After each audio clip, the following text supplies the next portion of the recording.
జనగామ జిల్లాలో మొదటి నుంచి ఉన్నటువంటి ప్రధానమైనటువంటి కొరత ఏంటి అనంటే ఉపాధి అవకాశాలు. ఉపాధి అవకాశాలు లేక పొద్దున లేవగానే ఇటు కాకతీయ, పుష్పులు అనే 2 ప్యాసింజర్ ట్రైన్స్ ఉంటాయి. దానికి హైదరాబాద్‌కు వలసబోతున్నారు. అనేకమైనటువంటి యువత చదువుకొని నిరుద్యోగులై వలసబోతూ వస్తూ ఉన్నది.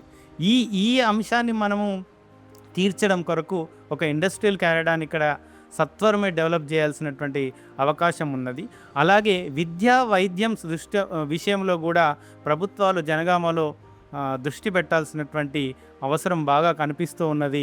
ఇక్కడ ఇంత పెద్ద జిల్లా కేంద్రమైనప్పటికీ ఒక పాలిటెక్నిక్ కాలేజ్ జనగామ పట్టణంలో లేదు. అలాగే ఉద్యమాల ఫలితంగా మొన్ననే మేము మెడికల్ కాలేజీను ఇక్కడ విద్యార్థి ఉద్యమాల ఫలితంగా దాన్ని సాధించుకోగలిగినాం. ఇక జనగామకు ఒక నర్సింగ్ కాలేజీ లేదు. ఈ రెండింటి కొరకు మేము పోరాటాలు జేఏసీ తరపున తీవ్రతరం చేస్తూనే ఉన్నాం. వీటిని సాధించుకోవాల్సినటువంటి అవసరం ఉన్నది.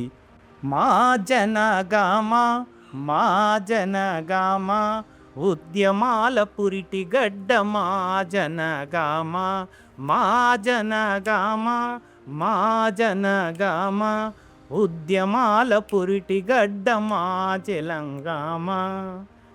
తొలి అమరుని కన్న బిడ్డ తెలంగాణ పులి బిడ్డ, తొలి అమరుని కన్న బిడ్డ తెలంగాణ పులి బిడ్డ, అస్తిత్వపు పోరులో నా అగ్రగామి మా గడ్డ మా జనగామ.